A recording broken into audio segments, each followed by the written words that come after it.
par contre, le truc, bah du coup, ce que je disais, parce que là j'étais encore sur les trucs positifs, le truc qui est négatif, c'est que c'est la génération qui a compris que l'attention était plus importante que la musique. Ça, c'est une très mauvaise chose, du coup. En fait, c'est exactement. Quand tu commences, c'est pour ça que tu as eu une Lil T, c'est pour ça que tu as eu un Bonk, c'est pour ça que tu as eu des artistes qui ont commencé à aller sur des locks rouges avec des tatous partout sur le visage. Tu as eu le rappeur, là, j'ai oublié son nom, qui se disait Clone. Ces choses-là. On a eu un copycat de Young Thug. On a eu un copycat de Young Thug. On a eu tous ces artistes-là qui ont commencé à mettre le paquet sur l'entertainment pur des réseaux sociaux au lieu de se concentrer sur la musique et sur la vision aussi des choses. Et ils se sont concentrés surtout sur un public rap, en réalité, qui était hyper jeune. C'est un public qui va entre 12 et peut-être grand max 25 ans. Et à l'époque, 25 ans, c'était même beaucoup. Non, je dirais plutôt 22. Mais c'est ça. Donc, mais la plupart d'entre eux, ils n'avaient même pas forcément écouté du rap. Il y a beaucoup de personnes qui ont vraiment commencé à écouter du rap à partir de ces gars-là. Bien sûr. Moi, il m'arrêtait dans la rue. Moi, je l'ai vu. La différence et l'évolution de mon audience. C'est-à-dire, déjà, aujourd'hui, j'ai vu qu'ils ont grandi, et j'en parlais tout à l'heure. Ça y est, ça fait quand même 5 ans, je crois que je suis là, donc il y a des gens qui ont fait le lycée avec moi, et qui étaient même plus jeunes, et qui m'arrêtaient avant. Avant, je me rappelle, c'était un peu, tu vois, ça pouvait être des kids en mode suprême, trasher, etc. Le mec, il a 12 ans, il vient me voir, j'adore ce que tu fais, et aujourd'hui, t'as surtout des vieux, tu vois, genre, entre guillemets, des gens qui ont 35, 40, etc. Et en fait, bref, tout ça pour te dire que ils ont visé un public très jeune, ils ont pas eu de vision, ce public-là. C'est-à-dire qu'ils étaient que sur les réseaux sociaux. Et il y a autre chose qui a fait dire aux gens que c'était la pire époque, c'est que c'était la première génération qui ne respectait pas les précédentes. C'est-à-dire que quand tu regardes un Lil Yachty ou un Lil Pump dire fuck J. Cole, ou à Lil Yachty dire Biggie, c'était pas terrible, ou Lil Xan qui parle de Tupac, ou Lil Xan qui parle de Tupac, ou Kodak Black dire qu'il est meilleur que Tupac et Biggie. C'est pour ça que tu le détestes aussi. Il a fait un projet. J'avais pas entendu ça. Ah, mais du coup, j'ai une bonne raison de le détester maintenant. Merci beaucoup. Raison de plus, c'est parti. Et donc, moi, je pense que c'est ce manque de respect avec les générations précédentes.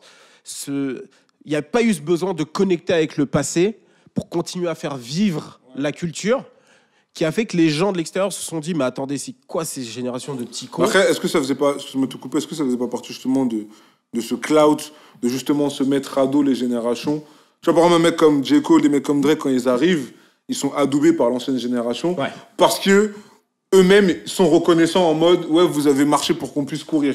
Là où les mecs du clout, ils sont en mode, nous, on sait faire nos trucs par nos propres moyens, et on n'a pas besoin de vous, on vous emmerde. Donc je pense que dans l'idéologie, je suis pas dans leur tête, mais je pense que dans leur idéologie, c'était volontaire de faire ça pour se dire, ça va faire parler. Je pense qu'un mec comme Lil Xan, il a peut-être jamais écouté Tupac de sa vie, peut-être qu'il connaît les hits, mais pour lui, c'était une façon de lui d'avoir un article sur Complex, sur Intel, sur Hypebeast, etc., de voir, ouais, Lil Xan a mal parlé de Tupac, et du coup, les gens, même que tu parles d'eux en bien ou en mal, ils vont quand même aller faire ce travail de dire, ah, mais c'est qui ce Lil Xan ? Je vais quand même aller écouter ce qu'il fait. Donc même si moi je donne un stream à Lil Xan et que demain je dis, mais il a critiqué Tupac et que ça pue, je lui ai donné un stream. Alors imagine une centaine de milliers, 1 million de personnes qui ont cette démarche de dire, je vais aller écouter ce qu'il fait pour confirmer qu'il pue. Ben, 1 million de streams, c'est de l'oseille, gros. Au final, ça reste de l'oseille. Donc, en fait, ils ont poursuivi dans ce truc-là, sauf qu'à un moment donné, le rap, c'est je vais dire, une institution, un peu. Ouais, on est un peu comme le Real Madrid, et au Real Madrid, il n'y a aucun joueur au-dessus de l'institution. Un mec comme Cristiano Ronaldo, c'est une légende là-bas. Mais gros, t'as fait une dinguerie où t'es pas content, et tu dégages. Et ben c'est pareil. C'est-à-dire que t'es dans le rap, il y a des codes, il faut respecter les anciens. On ne demande pas d'aller... C'est ce qui s'est passé, justement, par rapport à... Je vais prendre l'exemple de Lil Xan et de Kodak Black. Kodak Black, ça remarque sur Biggie et Tupac. Tu sais, les gens le prenaient un peu pour un con. En vrai, il faut dire. Les gens l'ont pris pour un con. C'est pour ça que les gens n'ont même pas réagi. Mais quand il a fait le commentaire sur Lauren London, par contre, T.I. il a réagi. Bien sûr. Il a retiré du musée de la trappe d'Atlanta. Il a retiré toutes ses pièces. Et vraiment, il y a eu aussi des frictions sur les réseaux sociaux. Mais c'était difficile de cancel un artiste comme Kodak Black qui avait une grosse audience déjà qui le suivait. Par contre, un Xan, Zan, c'était fragile à la mort, Bah oui. et ils ont pu s'en débarrasser assez facilement parce qu'il avait un hit et il vivotait en réalité, tu vois. Et c'était pas un artiste, un vrai rappeur. Donc dès qu'il a dit sa dinguerie, ils l'ont regardé, ils ont dit mais toi t'es qui toi? Ils l'ont dégagé, tu vois. Mais ouais, non, t'as totalement raison. Il n'y a pas ce besoin de connexion avec le passé, et des gens qui ont toujours écouté du rap à ce moment-là se sont dit déjà on perd pied.